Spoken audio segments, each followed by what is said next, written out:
You ask Tiger to solve. This deals with linear equations with one unknown.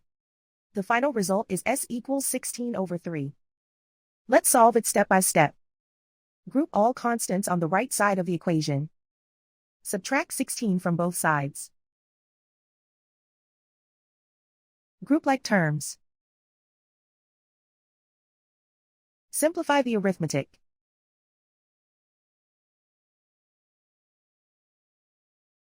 Isolate the s. Divide both sides by -3. Cancel out the negatives. Simplify the fraction.